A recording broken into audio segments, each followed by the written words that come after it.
من الطبيب البيطري الذي تراه يصلح يكون نقيب الأطباء البيطريين ويكون مؤثر في حل مشاكل المهنة؟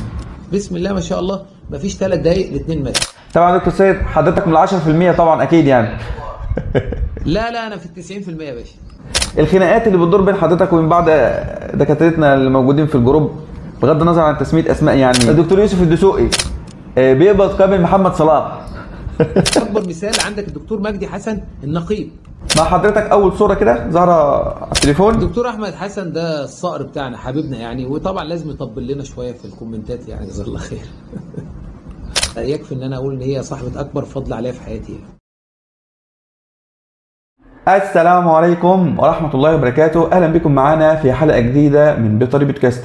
في بيطري بودكاست بنقابل كل حلقة عالم من أعلام الطب البيطري والإنتاج الحيواني بيكلمنا فيها عن رحلته والتحديات اللي واجهته، وبرضه بيجاوب على الأسئلة اللي بتدور في عقولنا سواء كنا طلبة أو خريجين. وطول ما أنت بتتابع بيطري بودكاست فتأكد إن الخريطة في جيبك. يسعدني وشرفنا النهاردة إن يكون معانا شهبندر الأطباء البيطريين دكتور سيد حمودة. إزي حضرتك دكتور سيد؟ ازي حضرتك دكتور محمد، وجزاك الله كل خير على الدعوة، وسعداء إن احنا نكون معاكم يعني رغم قصر المدة والخبرات اللي ممكن تكون هدف لكثير من الناس، لكن شيء يسعدنا ويشرفنا ان احنا نكون موجودين معاكم يعني. الشرف لنا والله احنا يا دكتور ان حضرتك قبلت الدعوه وبتواجد معانا النهارده. دكتور سيد يعني حضرتك غني عن التعريف، فاحب ان حضرتك على طول تكلمنا يعني بدايه الطب البيطري او البدايه كانت ازاي. بمجرد ما استلمنا شهاده الثانويه العامه عملنا ايه؟ كنا في جامعه ايه المسارات العلميه المختلفه عشان نستفيد من الخبرات الكتيره اللي عند حضرتك. اتفضل. يعني كعادة كل خريجين طب بيطري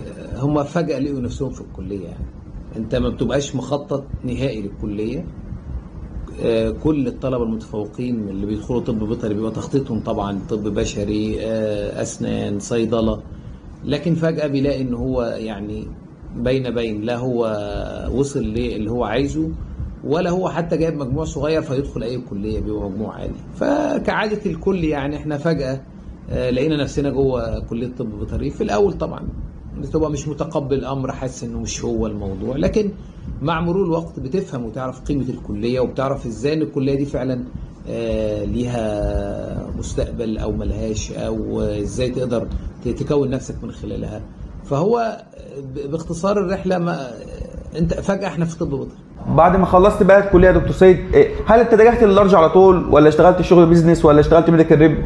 الكارير كان ازاي لحد ما وصلنا للنقطه اللي احنا فيها دلوقتي؟ دخلت الكليه يعني اولى وثانيه وثالثه دي سنوات عاديه، لسه برضه ما فيش هدف معين، ما فيش. بدات بعد ثالثه كده احتك بمجال الطب البيطري.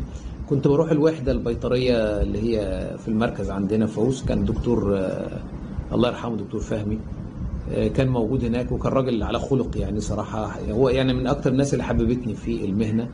كنت بروح في الصيف شهر شهرين، كنت بقعد معاهم هناك، بيعلمنا بيفهمنا حاجات زي كده. وبعدين لحد لما اتخرجت وما كانش برضو أنا محدد هروح فين، قلت خلاص هتخرج أروح شركة أدوية مثلا ولا حاجة. لكن بعض اللهم صل على رسول الله يعني بعض الأصدقاء قالوا لي لا شركات الأدوية مش كويسة بتاع. طب أدخل مجال التحاليل. في 2 من أصدقائي كانوا سبقوني في الموضوع ده، اشتغلوا في معامل يعني كموظفين. فبرضه حسيت إنه مش لايق أو مش قيمة قوي إنك أنت تشتغل. طبعا دي كلها أفكار شباب يعني، ما كانتش حاجة أكيدة يعني. لحد ما حد من الأصدقاء قال لي مثلا نروح في دكتور زميلنا كبير في البلد يعني الله يديه الصحة والعافية اسمه الدكتور سيد عبد السلام. حد نصحني قال لي ممكن تروح معاه، هو بشغله كتير وهيعلمك يعني. بس كانت هي دي البداية. خلاص أنا ارتبطت بمجال اللارج من اللحظة دي. ليه؟ لأن هو دكتور سيد شغله كله طبعا عبارة عن لارج أنيمال وحيوانات تسمين ومزارع وأعلاف وما أعرف إيه. وما شاء الله كان شغال حلو جدا يعني، يعتبر رقم 1 في المركز كله تقريبا من حيث حجم الشغل.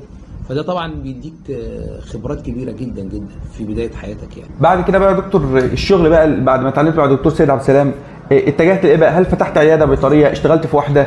انا في الاول رحت له قلت له انا عايز اتدرب معاك، وده طبعا جزاه الله خير فضل. هو ما كانش يعرفني نهائي يعني، اساسا هو ما يعرفنيش. هو يعرفني كاسما يعني من البلد، لكن هو ما يعرفنيش كشخص، ما فيش بيني وبينه اي حوار. فلما رحت له قلت له عايز اتدرب معاك شويه، قال لي ما فيش مشكله تعالى. رحت معاه، كان بياخدني في السياره بتاعته العربيه ويلف بيا ويقول لي بنضرب هنا كذا، بندي الحقنه دي كذا، المرض ده كذا، العلاج ده كذا، الحاله دي كذا، الزبون ده اتعامل معاه كذا، ما اعرفش ايه. بدأ هو يعلمني كل حاجه بصراحه. وانا طبعا كان وجودي في الوحده قبل كده خلال ال3 سنين اللي هم بعد ثالثه ورابعه تقريبا قبل كده كانوا برضو مساعدين شويه ان انا فاهم شويه، يعني سريع الفهم، وده بيريح دايما المتدرب. عشان كده دايما كل ما بتروح لحد تتدرب معاه يكون عندك نوع من الخبرات او نوع من اللهم صل على رسول الله السابقه يعني في الشغل، بيكون اسهل ليك في التعلم والسرعه.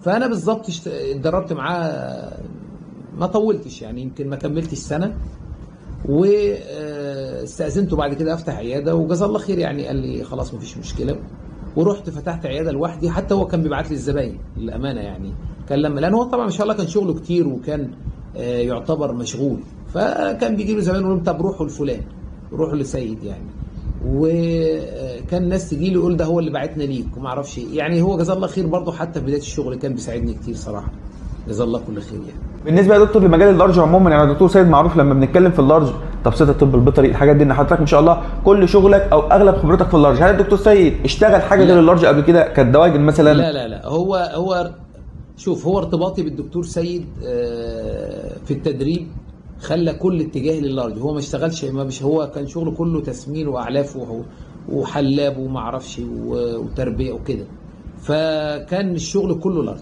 ما فيش اي حاجه غير اللارج. لكن طبعا بعد كده لما اشتغلت بقى بدات انا اتعامل، يعني بدات اتعامل شويه في الدواجن، اتعامل شويه في البيت انيمال مش عارف ايه، يعني مع مرور الوقت انت اوريدي خلاص حاطط رجلك. ودايما زي ما احنا بنقول لكل الزملاء، انت بس حط رجلك في اي مكان، اي مهنه في العالم هتحط رجلك فيها هتبقى بارع فيها طالما انت مخك كويس وبتعرف تفهم الامور. لو اشتغلت في اللارج هتبقى ما شاء الله عليك في اللارج، لو اشتغلت في الدواجن هتدوس في الدواجن، لو اشتغلت في البيت انيمال هتشتغل في البيت انيمال، لو اشتغلت يعني لو رحت اشتغلت ميكانيكي وشفت السياره وبتتصلح مره هتبقى ما شاء الله عليك مهندس قد الدنيا. طبعا مع بعض العلم يعني. في اي مهنه في العالم مجرد ما تحط رجلك فيها وتحط ايدك فيها وتبدا تمارسها بتكتسب كل الخبرات اللي فيها طالما الشغل موجود باستمرار. تمام يا دكتور سيد، كنت عايز اتكلم معاك يا دكتور سيد عن حاجه مهمه جدا، يعني حينما ذكر في الداوي ذكر ابو يحيى، يعني الفكره بتاعت في الداوي كانت امتى؟ ويعني عايزين نعرف في الداوي كفكره اتولدت امتى وما شاء الله لحد ما وصلت للصرح العظيم اللي ما فيش دكتور بيطري ما بيستفيدش منه ما شاء الله. كجروب اتعمل سنه 2011 في شهر 12، يعني يعتبر بدايته 2012 بدايته، لانه اتعمل في اخر يوم تقريبا في 2011. كانت الفكره انه كان في موقع اللي هو اسمه سيريا فيت، بيتناقشوا عليه حاجات بيطريه لاطباء من سوريا وكده وحاجات زي كده، وكان بيدخل معاه دكاتره من مصر. انا بصراحه مش من النوع اللي كان بيشارك في المواقع والحاجات دي، بس طبعا بحكم ان انت عندك نت او حاجه فتيجي تفتح الكمبيوتر تدور على معلومه ولا حاجه، كان اول حاجه بتظهر لك في البحث تقريبا هو سيريا فيت ده، فكنت بتشوف الناس عليه وكده. كان في طبعا بعض الزملاء المصريين، دكتور يعني هقول انا فاكره بس الاسامي، دكتور وليد سيد الله يديه الصحه والعافيه، وتقريبا دكتور حمدي وحمدي يونس تقريبا، ومش فاكر الباقيين يعني، بس كانوا موجودين، يعني كان في كذا حد من الناس دي موجوده. فحصل نوع من تقريبا على ما اتذكر برضو، لان انا ما حضرتش الواقعه دي، بس على ما سمعت يعني ان حصل نوع من الخلاف بينهم وبين الزملاء، فقرروا يقول لك احنا نعمل حاجه خاصه بينا يعني. فقال لك خلاص نعمل جروب اسمه ونسميه في الداوي. فجه الدكتور محمد سعيد لسه موجود معانا ادمن في الجروب طبعا الله يديه الصحه، هو اللي عمل الصفحه واسسها، وكان الدكتور حمدي والدكتور وليد، وكان في دكتوره اسمها هاجر تقريبا وكذا، في حد يعني، دول كانوا الادمن في البدايه. وكان الموضوع عباره عن احنا كل واحد بيضيف صحابه، يعني الناس كلها ضافت بعضها في خلال شهر ولا حاجه، كان الجروب فيه عدد 500 600 لحد مثلا اخر 2012 كان فيه 2000 تقريبا، يعني فضل يزيد وينمو كده. وكان الموضوع عباره عن حالات، مثلا الدكتور وليد كان ينزل حاله ونقعد نتناقش معاه اللهم صل على رسول الله ونحل مع بعض. الدكتور ايهاب العواني الله يديه الصحه كان ينزل حاله يتناقش معانا، هو كان شغال في المجازر يقعد يجيب لنا حاجات. الدكتور كان معانا دكاتره كتير، انا اصلا مشكله يعني الموضوع من 12 سنه، فتقريبا انا ممكن معظم الاسامي ما تحضرنيش يعني.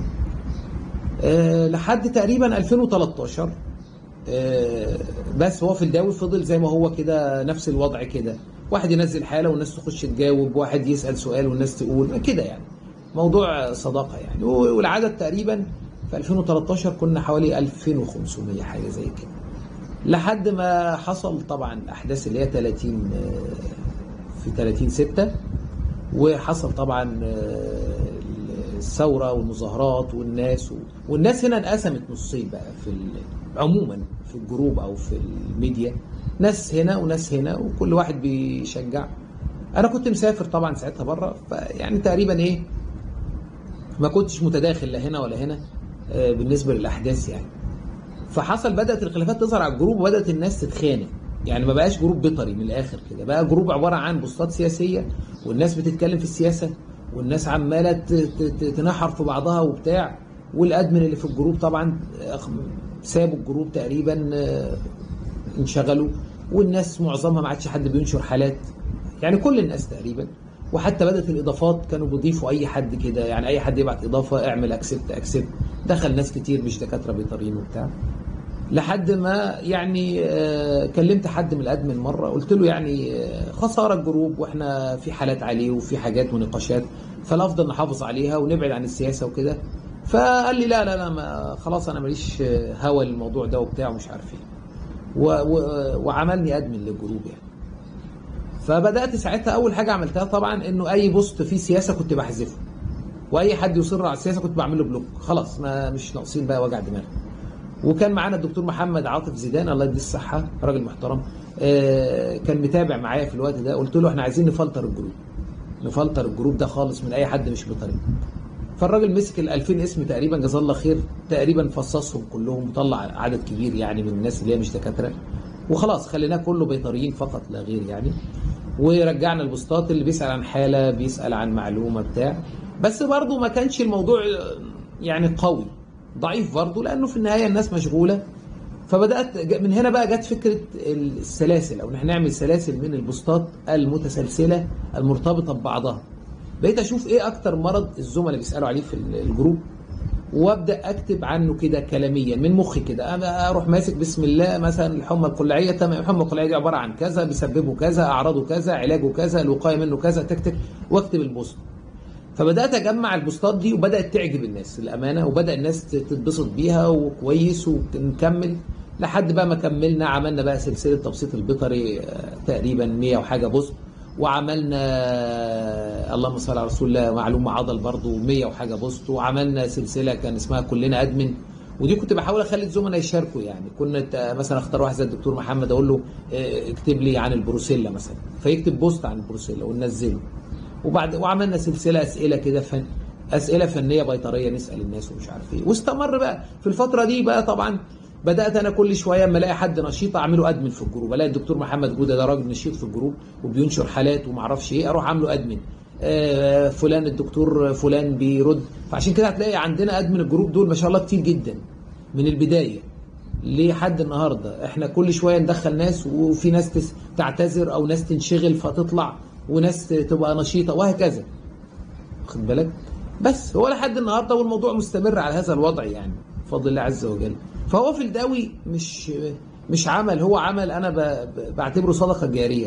احنا كدكاتره بنكتب فيه، لا نبغي منه اي شيء، ولا حد اصلا بيكسب منه حاجه، الحمد لله رب العالمين. حريصين من البدايه ان هو ما يكونش فيه اي تربح.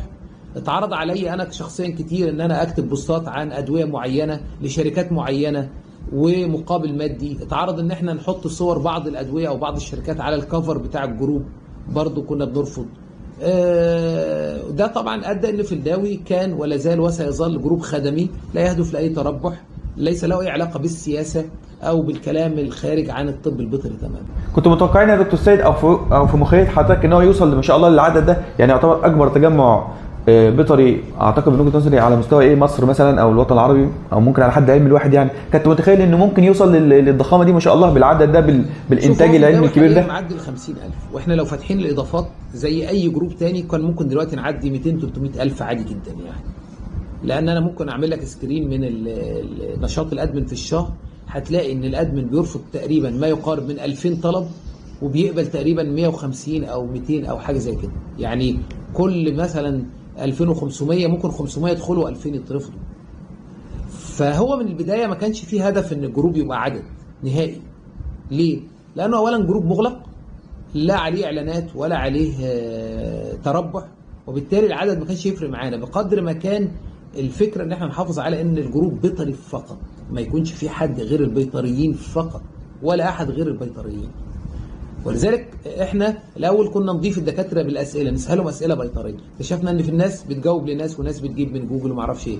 بدانا نضيف الناس بالكارنيه، اكتشفنا ان الناس بتغير صوره الكارنيه وتكتب فوتوشوب. بدانا نعمل فيديو، يعني نعمل الموضوع بالفيديو عشان خاطر نبعد.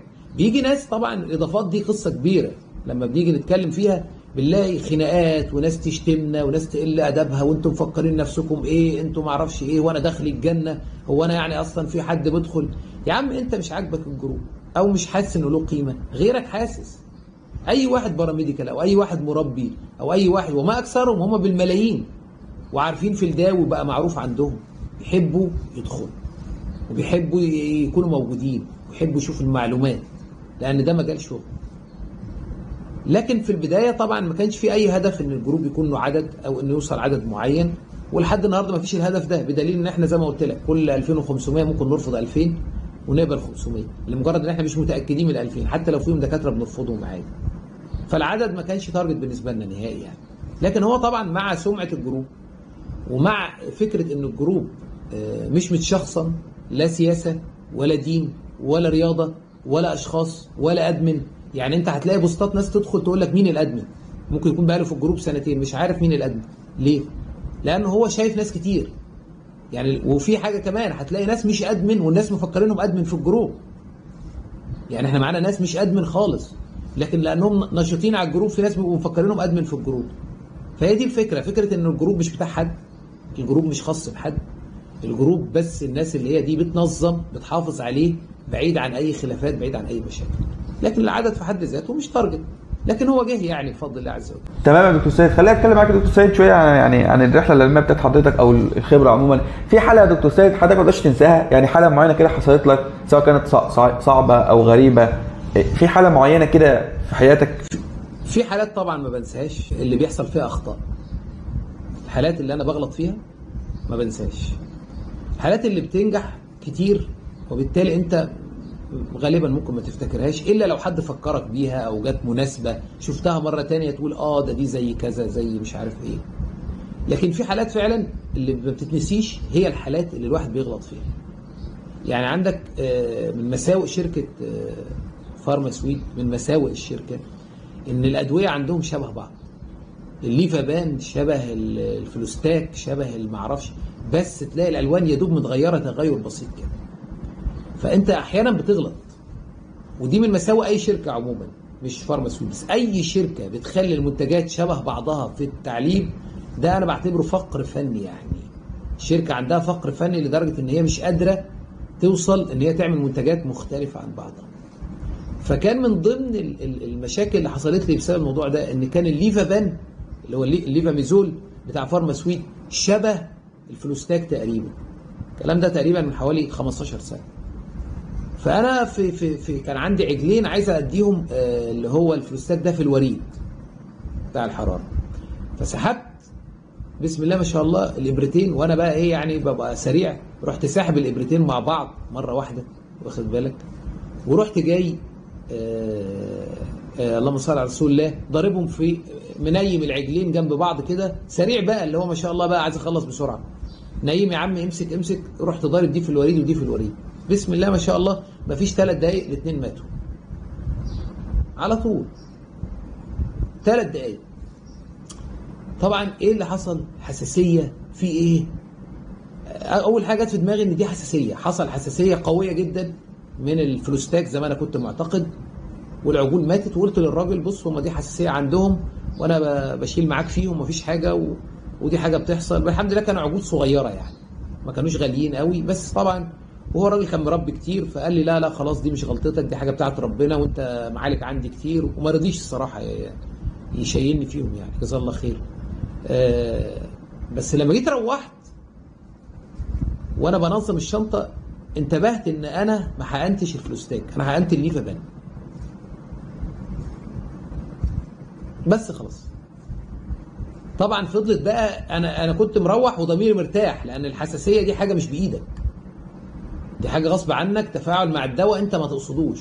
لكن لما بقى اكتشفت ان الليفه بان ما ارتحتش بقى، في حاجه غلط. طب انا هروح اقول للراجل ان انا حقنتهم دواء غلط، ولا اسكت، ولا اعمل ايه؟ انا عايز اقول لك ان انا تقريبا فضلت سنتين بفكر في الموضوع ده لحد ما قلت للراجل عليه. قلت له بعد سنتين، قلت له انت تفتكر العجول اللي كذا كذا؟ قال لي اه. قلت له انا كنت حقنهم دواء غلط، انا اكتشفته وبتاع، مش حساسيه وكده لان انا صراحه كنت عايز استسمحه.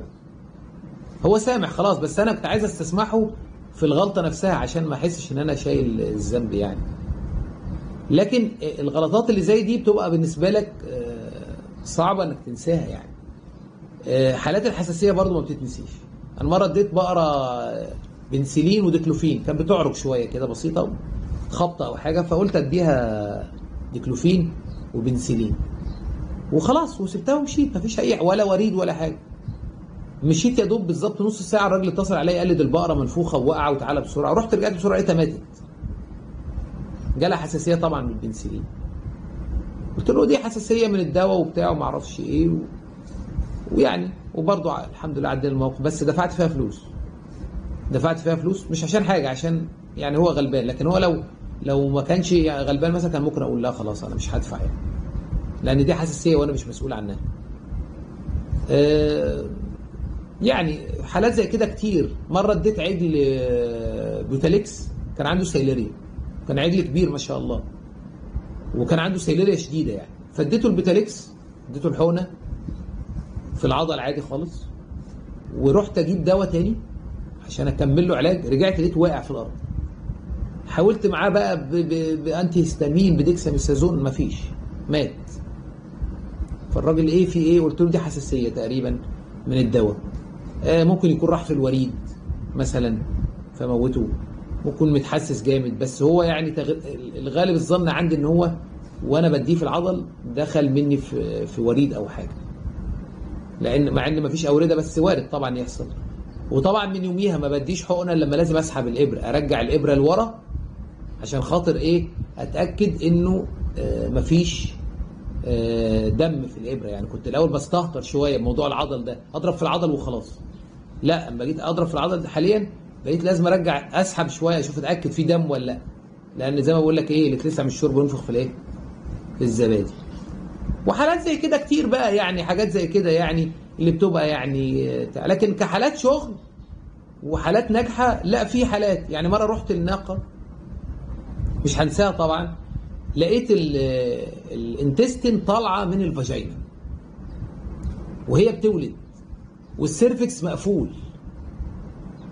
فاكتشفت او قلت للراجل انه مع التحزيق الزياده ستريننج حصل قطع او رابشر في الجدار بتاع الفاجينا نفسه مش في الرحم، ومع الستريننج الانتستين طلعت بره وكان طبعا متبهدله وفي التراب. قلت له دي مالهاش حل، احنا بنعمل عمليه قيصريه. وطبعا تعمل عمليه قيصريه في الناقه دي يعني كانك مثلا بتتفاوض على قرار حرب يعني. قال لي لا. قلت له بص مالهاش حل، وكده كده عنق الرحم مقفول، ف يا تفتح يا سلام عليكم. فالناس حواليه قالوا له هي كده كده ميته خلاص طالما مصارينا طلعت بره، افتح واستفيد من بنتها يعني او ابنها. وسبحان الله حتى وانا بفتح ما كانش فيه اهتمام قوي، لان خلاص احنا هم خدوا قرار ان هي كده كده ميته، هيحللوها يعني هيذبحوها بعد ما نولدها. فتحت البطن عادي جدا بسرعه كده بالمشرط، ورحت فاتح الرحم ومطلع الجنين طلع حي ما شاء الله. وخيطت الرحم تاني ورجعت الانتستين مكانها، شدتها رجعتها ونظفتها وغسلتها، والناقه عاشت ما ماتتش خالص والدنيا زي الفل. يعني دي برضو من الحالات اللي انا فاكرها ومش هنساها طبعا. ليه فاكرها؟ لان بنتها لسه عايشه، بنتها اللي انا طلعتها دي لسه عايشه، فكل ما اروح عند الراجل اشوفها يعني، فعشان كده ما بنساهاش. تمام يا دكتور سيد. في اشكاليه هنا يا دكتور سيد، يعني بناء على كلام حضرتك، الحالات اللي مثلا حاجه تحصل حساسيه فجاه يحصل حاجه، انا كواحد حديث تخرج او لسه ببدا في الفيلد لما بسمع المواقف دي بتجيبني ورا، بترجعني ورا، بتبقى شديده عليا قوي، فاتعامل ازاي؟ شوف، هو اول حاجه لازم تكون صادق مع نفسك ومع الاونر. يعني ما تروحش حاجه انت مش عارفها خالص وتقول هعملها. يعني الامانه دي امانه، لانك طالما مش عارفها وحصل اي مشكله صدقني انت بتشيل المسؤوليه وبتشيل الذنب. انت لما تكون طبيب ماهر وعندك خبره كافيه انت غير ضامن، مش مطلوب منك تضمن الحاجه. لكن لما تكون مش طبيب او زي الباراميديكال او الطلبه مثلا يعتبر مش طبيب برضو، او مثلا مش ما عندكش خبره ما اشتغلتش في المجال ده، فانت قبل ما تعمل الحاجه لازم تكون فعلا متدرب عليها او على الاقل قاري فيها وفاهم وعارف بتمشي ازاي. يبقى دي اول حاجه، انك تكون متحمل مسؤوليه الامانه اللي انت شايلها. تاني حاجه لازم تكون صادق مع الاونر. يعني لو الحاله فيها حساسيه قول له حساسيه. لو الحاله مثلا اديت دواء غلط قول له احنا ادينا دواء غلط، وسيب القرار ليه. جايز يسامحك، جايز يطلب فلوس، جايز كل الامور دي. يعني انت خليك صادق وتحمل مسؤوليه الامر اللي انت بتعمله. الحاجه الاهم من ده كله ان دايما انا واحد من الناس دايما قبل ما ادي اي حقنه، حتى من كتر ما بقيت اقوله بقيت ما بقاش يعني بقول الدعاء وانا مش مركز فيه. دايما وانا ماسك الابره اقول بسم الله الذي لا يضر مع اسمه شيء في الارض ولا في السماء، بسم الله الشافي المعافي، بسم الله الرحمن الرحيم، واروح ضرب الابره. انا طبعا من كتر ما بقول الموضوع بقى روتين عندي، زي اللي بيقرا الفاتحه في الصلاه مش مركز فيها كده. بس دي من الحاجات اللي دايما كنت دايما في بدايه حياتي حريص عليها جدا، انك انت قبل ما تضرب الابره طبعا بعد ما تاخد بالاسباب تتاكد من انت بتعمل ايه، الحاله ايه، اسال. انا في بدايه حياتي لما اشتغلت ولوحدي كنت لما اروح لحاله مش عارفها اتصل بالدكتور سيد، كان الموبايل الصغير اللي هو 1100 ده ولا ما اعرفش اسمه ايه، كنت اتصل بيه واقول له انا في حاله فيها كذا كذا اديها، يقول اديها كذا وانا واقف عادي ما عنديش اي مشكله. حتى الزبون اقول له استنى ما اتصل بالدكتور سيد اشوف هيقول ايه. وطبعا هو كان اسمه كويس فكان بيدي كان بيدي ثقه للزباين ان هو مش قلقان منك يعني. وحتى ولو رحت الحاله مثلا ولاده او حاجه او رحم او بتاع كنت اقول له تعالى معايا انا في حاله ولاده ومش عارف. لو رحت لحاله تورشن يجي يعملها وانا واقف عادي. لو في حاله فيها باتيلا اقول له تعالى اعملها، ما فيش مشكله، كنتش بتكبر. لازم يكون في حد خبره في حياتك تثق فيه تلجأ اليه عشان تبدأ صح، وفي نفس الوقت ما توقعش كتير وما تغلطش كتير. دايما الشخص اللي تختاره ده يكون شخص كويس على خلق ودين، ما يذمش فيك، لان في ناس سيئين جدا ممكن يسيء اليك ويقعد يتكلم عنك ويذم فيك قدام الناس وما بيعرفش وانا اللي معلمه. وفي نفس الوقت يكون شخص من الناس اللي بتحب الخير متعاون، فلما تقول له تعالى يجي.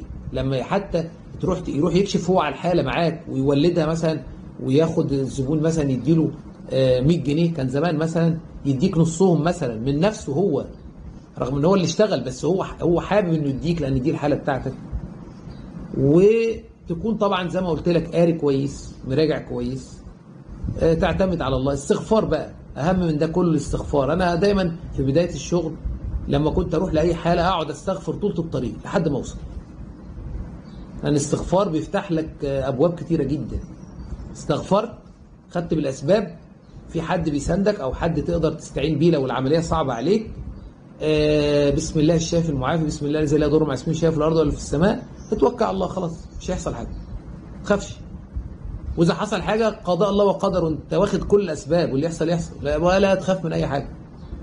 وياما هتموت وياما هتموت منك حالات، وياما الناس هتقول عليك موتت حالات، وياما الناس هتقول عليك ما بيعرفش، والنهارده اللي مش بيجيبك بكره هيجيبك، واللي كان بيجيب غيرك بعد بكره هيجيبك، واللي كان بيجيبك هيسيبك ويروح لغيرك. هي دايره وشغاله. انا مره رحت، بس دي كانت في بدايه شغلي بقى، كان في واحد عنده عجل جاموس صغير عمره يجي 6 شهور وكان ضعيف جدا، وقال لي تعالى شوف. ورحت لقيته بيموت تقريبا، حراره تقريبا 34، وهو اصلا هيكل عظمي جلد على العظم وبيموت. كان جاري هو، فقلت له يا استاذ محمد ده مش هينفع، ده هيموت ده. فقال لي طب ايه الحل؟ قلت له ما فيش حل، نديله شويه كالسيوم وبتاع. قال لي اديله.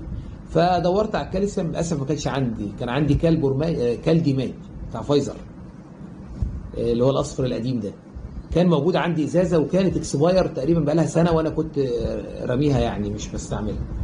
فانا قلت هو كده كده ميت وانا كده كده مش هاخد من الراجل فلوس، ما اديله شويه وخلاص. اديته منها تقريبا حوالي 100 مللي. عايز اقول لك انه ما شاء الله بقى زي الحصان وصحي مش نسيه، لان العجل كان ميت والدواء كان اكسباير والراجل ما دفعش فلوس، فهي تحس ما شاء الله حاله بايه من الذاكره كده. لكن طبعا يعني الملخص بتاع الحالات اللي بقول لك عليها دي توفيق ربنا اهم من اي تخطيط لاي حاجه. صحيح انت مطالب بالتخطيط، مطالب بالاخذ بالاسباب، مطالب ان انت تجتهد وتذاكر وتقرا، بس توفيق ربنا دايما بيبقى اكبر من اي حاجه انت ممكن تتوقعها. حاجات بتبقى لا يمكن تتوقع ان هي تعيش وبتعيش، وفي حاجات بتبقى رايح زي العجل اللي انت اديته ليفابان بدل انالدين، ما فيهوش حاجه اصلا. انا لو سبته من غير حقن ما كانش هيجرى له حاجه، لو حط عليه شويه ميه كان هيصحى. بس توفيق ربنا دايما قبل كل شيء، ودي القاعده الثابته اللي الواحد بيستنتجها في حياته. ننتقل يا دكتور لاسئله الدكاتره المتابعين. دكتور احمد المنسي بيقول عاوز اساله عن ذكرياته عن اول يوم وصل فيه عمان، وعلى مدار رحلته الطويله في الغربه ايه اصعب موقف مر عليه مهنيا؟ انا من الناس اللي بعتقد دايما ان ربنا سبحانه وتعالى بيسر لي الامور. انا يعني دي عقيده عندي ثابته. انا شايف ان طوال حياتي اي مشكله او اي ظرف او اي تغير بيحصل لي بلاقي ربنا دايما ميسر لي اللي بيسهل لي الامور عليا. يعني انا من ساعه ما جيت عمان المكان اللي انا فيه كان فيه ناس مصريين شغالين، يعني المدير بتاع الشركه راجل مصري، والراجل المساعد الاسيستنت اللي في العياده راجل مصري فني يعني هو، وموجود في العياده. فهم استقبلوني في المطار، وطبعا وخلاص بقيت موجود. انت عارف انت لما بتيجي على ناس فاهمينك وفاهمهم فالامور بتبقى ابسط شويه غير لما تيجي لوحدك. فانا كنت جاي على ناس الحمد لله رب العالمين يعني يسروا عليا الامور وكل حاجه. والراجل صاحب المكان اللي انا شغال فيه راجل كويس محترم، يعني راجل خلوق، ما كانش بيأخر عني حاجه، واللي انت عايزه حاضر وتحت امرك وخلاص. هي توفيق ربنا برضو في الاول وفي الاخر يعني. لكن طبعا فرق يعني الصدمه الحضاريه بقى، مصر من عمان الوضع مختلف تماما طبعا. اول ما جيت هنا فوجئت ان مفيش ناس، ما بشوفش بني ادمين تقريبا. الناس كلها راكبه عربيات، ما بتشوفش حاجه في الشارع غير مثلا لو عمال ماشيين ولا حاجه كده مروحين بتاع، لكن مفيش. كل الناس راكبه عربيات، مفيش حد بيمشي على رجليه ابدا. غير مصر، في مصر كنت تقعد قدام العياده وقت العصريه كده كوكب الارض كله معدي رايح جاي عليك. فالصدمه الحضاريه دي طبعا بتاخد وقت، بعد كده بتتعود يعني. النظافه بقى صراحه اول حاجه لاحظتها في عمان دي نظيفه جدا، الشوارع نظيفه، مفيش ورقه في الشارع. يعني كنت اقولها لا الموضوع ده غريب وعجيب فعلا كده يعني. فدي الحاجتين دول بالذات، النظافه وان مفيش ناس كتير ماشيه في الشارع، من اكتر الحاجات اللي كانت مختلفه عليا اول ما جيت عمان. والحر طبعا، الجو طبعا، بس انا كنت جاي في الشتاء فالامور الحمد لله كانت كويسه يعني. دكتور جهاد اشرف، ماذا تعرف عن الدكتور سيد عبد السلام؟ كان حضرتك ذكرته كتير. هو راجل ما كانش ماليش اي علاقه بيه الصراحه يعني. هو حد معرفتي يعني، اكلمه قال له هو خريج بيطري وخدوا دربوا معاك وبتاع، والراجل جزاه الله خير رحب يعني، ما تاخرش الصراحه، وساعدني مهنيا كتير جدا للامانه يعني في التعلم وفي الحاجات، وكان بيبعت لي زباين. لا الله يجزيه خير الصراحه. بس انا عايز اعرف هي ايه علاقتها بيه، لان انا ما اعرفهاش. قريبته مثلا؟ انا والله معلش حتى انا استغربت السؤال ذات نفسه فجبته زي ما هو. لا هو دكتور محمد بعت لك سلام يعني، بيقول لك ان هو بيحبك يعني عشان البوستات اللي هو اتعلم منها، ويمكن هو شايف حضرتك مثلا لطبيب بيطري ناجح، وبيدعي لك ربنا يوفقك ويحفظك يا رب. والله وربنا يصلح حالنا وحالك يا رب، ونسال الله عز وجل ان هو يجعلنا كما يظنون وان يغفر لنا ما لا يعلمون. اللهم امين يا رب. دكتور علاء دياب، يا ريت لو الدكتور يديني جواب كافي عن ازاي اكون ملم بمجال لارج انيمال وعندي تفاصيل المعلومات عنه. هو انا قلت الكلام ده يعتبر في الكلام كبداياتي يعني، ان انت اولا لازم تتدرب كويس في مكان لا يقل تدريبك عن 3-4 شهور مع دكتور شغال كويس عشان تقدر تاخد خبرة في التعامل مع الناس. انا في فيديو عامله هاو تو بي شهبندر البيطريين، ممكن برضو تسمعه.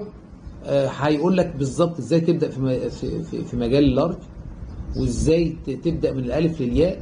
لكن هو الفكرة كلها التدريب ثم التدريب ثم التدريب مع دكتور شاطر، هينقلك نقلة كبيرة جدا وسريعة جدا، لانه بيديك جراءة، بيعلمك، بيفهمك، بيعرفك ازاي تتعامل مع الناس، وبعدين تبدأ تطور من نفسك بقى.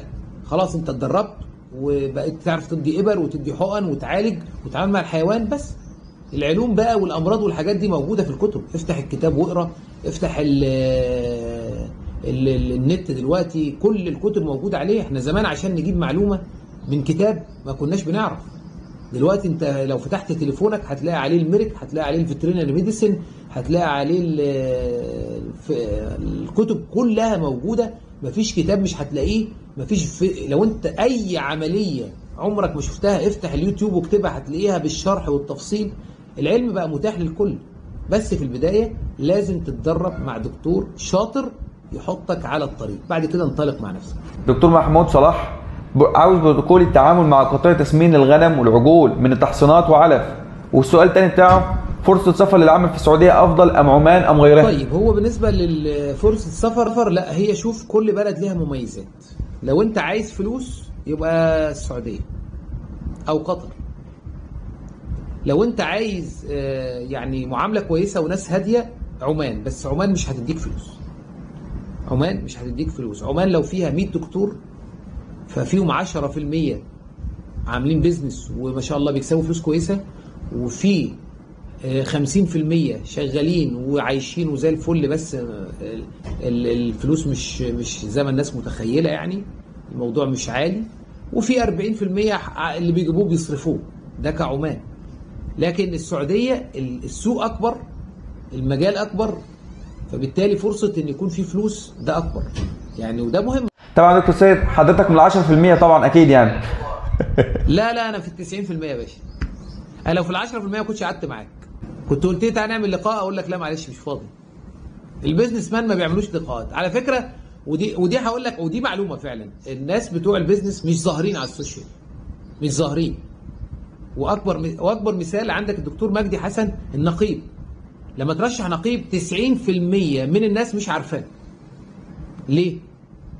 لان هو شغال في مجال اللي محتك بس باي اف تي وكده عارفه، لكن اللي مش بيشتري منهم دواء وما يتعاملش معاهم ما يعرفوش نهائي. لان الراجل الناس بتوع البيزنس ما بيقعدوش على السوشيال ميديا، واخد بالك؟ اغلبهم يعني، طبعا في ناس بتقعد، لكن هي دي الفكره. بيبقى دايما بيفكر في حاجات تانية بتاع ما عارفش. هو لو قعد على السوشيال ميديا مش هيعمل بيزنس اساسا يعني.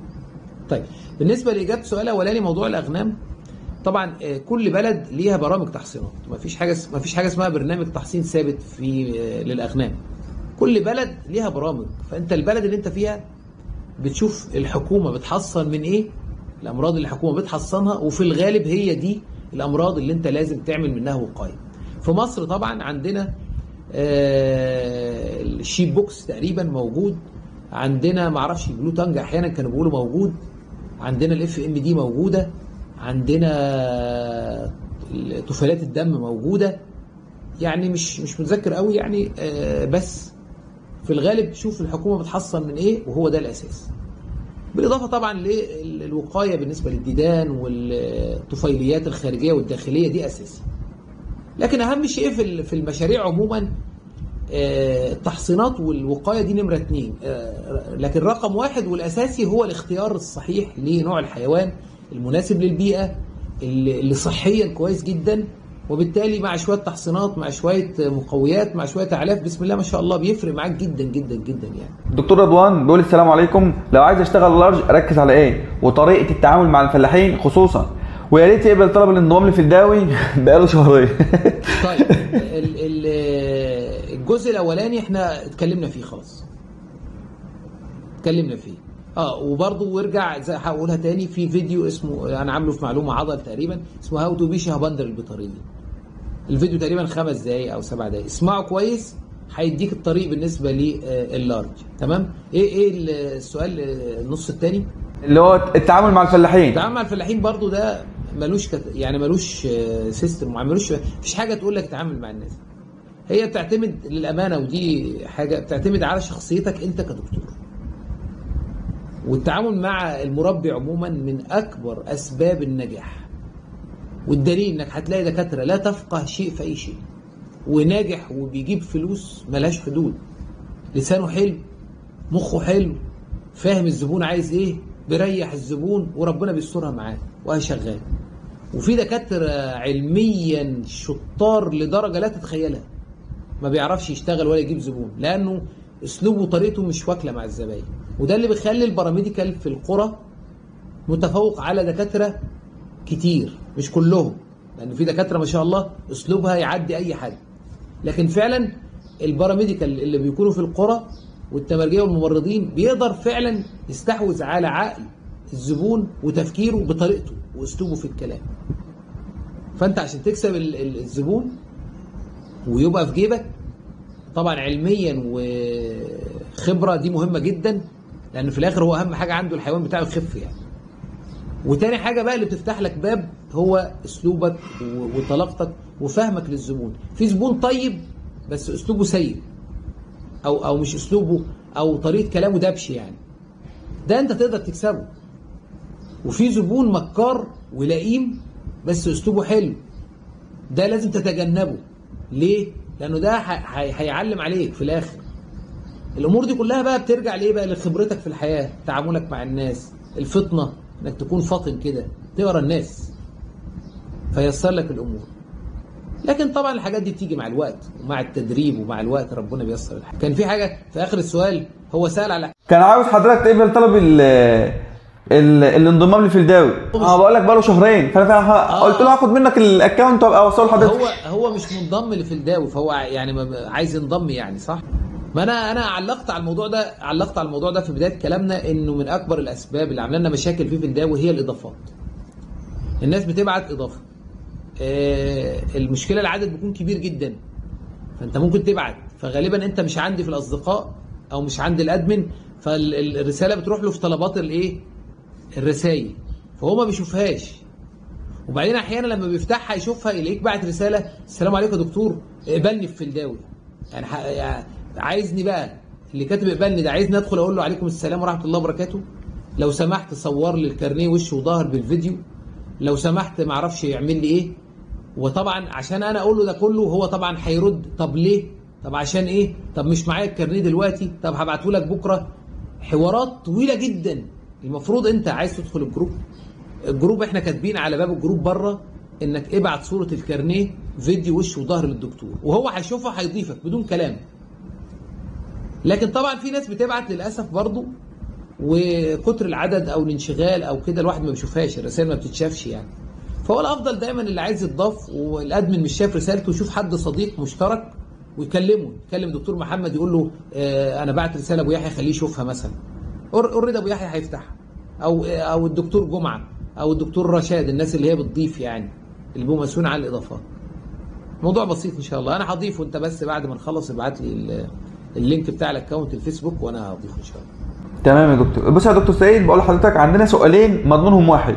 سؤال من الدكتور محمد ايهاب والدكتور محمود الطنطاوي، بيقول: عرفوا ان كتاب التبسيط بالبطري التبسيط بالعربي والعامي كان مصنع للباراميديكال للاسف الشديد. معلومه، ده مش سؤال، ده خبر. تمام. كلامهم في جزء كبير من الصحه طبعا، لانه للاسف الشديد الموضوع اتعمل كنوع من الامانه.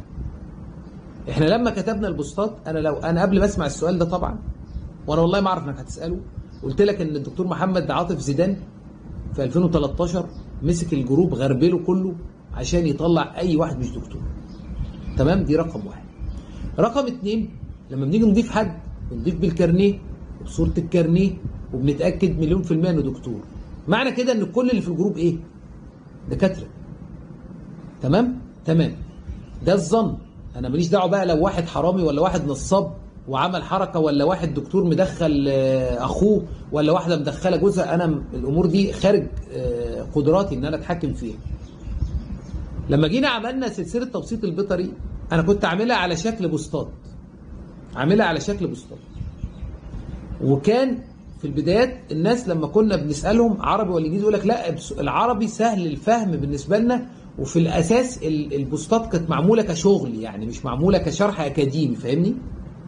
انا بكتب الحمى القلعيه، مش هقعد اقول لك بقى، لا بقول له يا جماعه الحمى القلعيه الفيروس ده في منه 7 عترات، مش هقعد اقول لك هم ايه، بس في منه 7.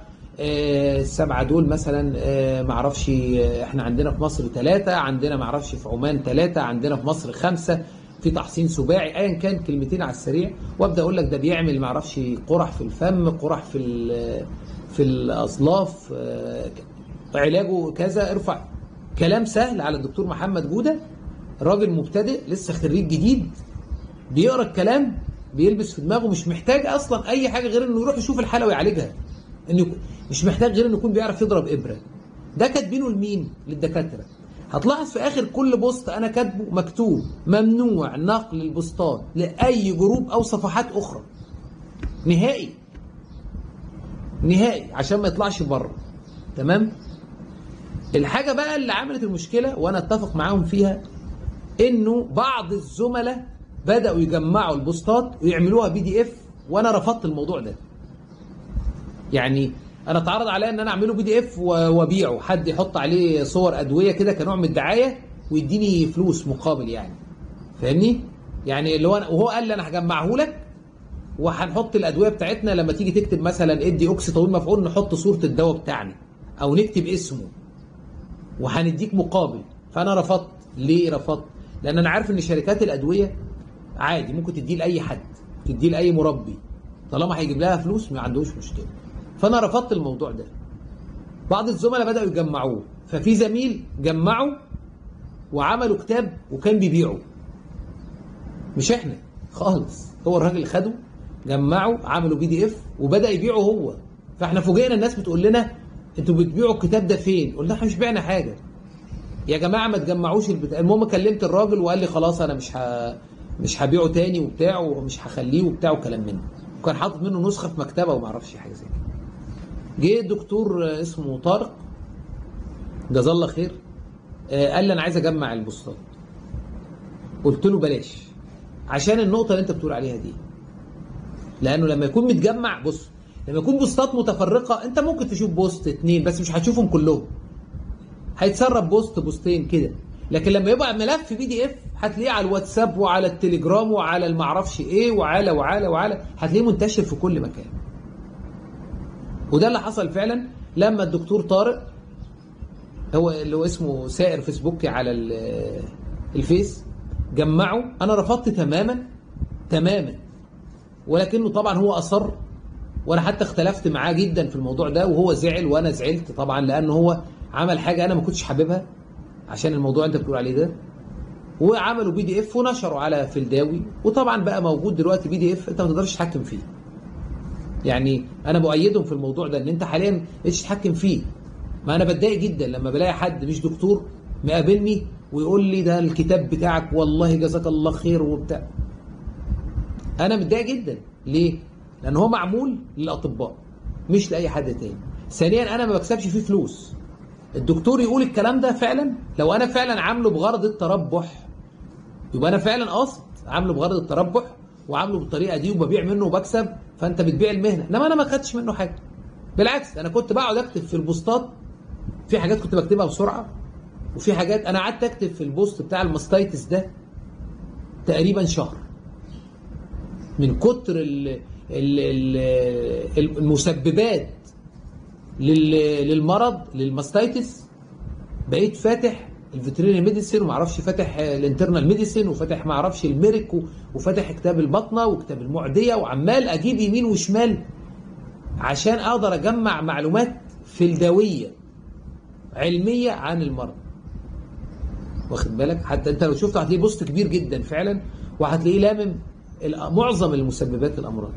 فهو الدكتور عنده حق، انا مش مختلف، بس مش انا السبب، مش انا السبب، ولا كانت النيه اساسا انه حد غير البيطريين انا معايا راجل مساعد في العياده قسما بالله ما شافه ولا قري فيه كلمه، رغم انه قاعد معايا بقاله 10 سنين، لانه مش دوره، مع ان الراجل عارف ان انا كاتب بوستات، بس عمره ما قال لي هات هماره فيها بالعربي ولا بتاع، لانه هو عارف دوره وعارف هو بيعمل ايه. وفي نفس الوقت انا لما كتبته كان الغرض منه صدقه جاريه ليا عند الاطباء البيطريين يستفيدوا منه، وهو فعلا فاد ناس كتير. يعني عايز اقول لك ان في حاجات انا نفسي كنت كاتبها من 6-7 سنين مثلا، كنت عامل عليها بحث ولا حاجه وجيت نسيتها، برجع اقراها تاني، ايه المشكله؟ لكن طبعا فكره ان هو عربي صحيح مسهل الامور، بس ما عادش الكلام ده يا جماعه. دلوقتي اي تكست بتاخده عربي انجليزي فرنساوي اسباني حطه على جوجل هيترجمه لك بالظبط، اي تكست في العالم. فبرضه فكره ان هو اصله عشان عربي ومش عربي، ما عادش الكلام ده. اي تكست تحطه في الذكاء الاصطناعي بيطلع لك مترجم زي اللغه الام، زي لو عايزه باللغه الدارجه هيطلع باللغه الدارجه. الموضوع ما بقاش فكره انه عربي ومش عربي، لا الموضوع ان مين سربه، هي دي الفكره. مين طلعه بره الجروب؟ انت تعتب عليا فعلا لما تلاقيني انا نشره بره، لكن انا الحمد لله ما نشرتوش بره، وانا لذلك انا ضميري مرتاح جدا، ما عنديش مشكله، لكن لا اختلف طبعا على اللي هم بيقولوه يعني. تمام يا دكتور سيد. دكتور عبد الفتاح بيقول لحضرتك شايف لنا مستقبل كويس في مصر ولا نشتغل على المعادله من واحنا في الكليه؟ ويا ريت توصلوا سلام. الله يسلمك يا حبيبي. بس هو بصراحه مصر ما فيهاش ثروه حيوانيه، خلينا نكون واضحين. مصر ما فيهاش ثروه حيوانيه، بس موضوع منتهي. انت لا عندك مراعي ولا عندك اراضي خصبه كتيره حاليا بتتزرع، ففي اعلاف وحشائش وكلام من ده، وبالتالي المربي اللي بيعلف بيستورد، ومصر العلف كله مستورد، علف الدواجن وعلف الابقار وكل حاجه.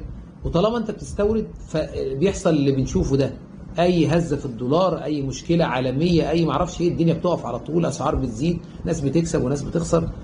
فهو مصر كسوق حلو جدا لو هتتاجر، كتجاره، تربي، تبيع، تسمسر، تشتري، تكسب، زي الفل. لكن كمهنه وعلاجات وكلام من ده صعب. العدد كبير جدا، احنا معديين 80,000 دكتور، ثروه حيوانيه قليله جدا، وفي نفس الوقت معظم الاعلاف مستورده، فبالتالي النشاط البيطري نفسه ضعيف جدا، باستثناء طبعا موضوع البيت انيمال، وده مش في كل مصر طبعا، ده في اماكن معينه في المدن مثلا، ده موضوع كويس جدا يعني يشتغل فيه وزي الفل. لكن اللارج انيمال بيندثر، بيقل جدا جدا يعني. الاكونت اسمه الحمد لله بتقول تقريبا دكتوره، يعني بتقول عاوز اتدرب في الاجازه، اعمل ايه واروح فين؟ والله التدريب دايما للاسف احيانا الناس بتقابلها مشاكل، خصوصا ساكنين في المدن او كده، بيكون صعب لانه ما بيلاقيش حد. بس هو اقرب حاجه ليك الوحده البيطريه، ما فيهاش شغل اوكي، بس هتبداي تعرفي الدكاتره اللي هناك، ودكتور هينقلك لدكتور، ودكتور هيوديك لدكتور. لو ربنا كرمك طبعا وفي حد في البلد كويس ومحترم يدربك يبقى تمام. لو في حد اكبر منك بره البلد روحي له، لو قريبين من الدكتور محي اسماعيل جزاه الله خير ما بيتاخرش عن حد. يعني هي الموضوع محتاج بحث في المنطقه اللي انت فيها، احنا مش هنقدر نقول لك اتدرب عند مين، لان انت اضرب المكان ومين قريب منك ومين بعيد عنك وهكذا. دكتوره حنان بتقول جزاه الله خيرا على جروب فيلداوي وفي ميزان حسناته يا رب. سؤالي، انا ما اشتغلتش فيلد او بيتس نهائي وقدامي فرصه للعمل في دول الخليج انا مقيمه فيها، هل المتابعه من الجروب والتعليم اونلاين هيكون مفيد ولا لازم امارس عملي؟ لان صعب الى حد ما التدريب في الاماكن، يعني مش عارفه تبدا ازاي يعني. اي تدريب، اي شغل بيطري لازم تشتغل بايدك، مفيش حاجه اسمها اونلاين. انت لو قعدت تقرا 100 سنه، انت لو مسكت كتاب الفيترينري ميديسن ده حفظته هتبقى حافظ معلومات، مش هتعرف تشتغل. لازم تمسك الابره بايدك، وتمسك الخيط بايدك، وتمسك المقص بايدك، وتمسك الترمومتر بايدك، وتعرف تتعامل مع الحيوان. التعامل مع الحيوان نفسه هو المشكله الكبيره. يعني فكره انك انت عزك الله يجي لك كلب فتعرف تعالجه، هي الفكره مش انك تعالجه، ما هو الكلب زيه زي المعزه زي القطه، تعرف تديله حقنه، بس فكره انك ازاي تتعامل معاه، ازاي تقدر تديله الابره، ازاي تعرف تكشف عليه. انت لما يجي لك حصان مش هيختلف كتير عن البقره، انت بتدي الحصان في الرقبه، في الوريد، في الجاجلر فين، البقره نفس الحوار، لكن الفرق ان الحصان بيرفص لورا، الحصان عصبي، الحصان حساس، جلده. يعني هي فكره التدريب مش انك انت تاخد معلومات، لا، التدريب هو انك انت تمارس الامر عمليا بايدك، تمسك الابره والترمومتر والسماعه وتقرب من الحيوان وتعرف تقرب منه وتتعامل معاه بدون خوف، وبعد كده هتلاقي كل الامور سهله. كل حاجه بعد كده بقى ايه تجيبها بقى من الانترنت، من الجروبات، من الحاجات.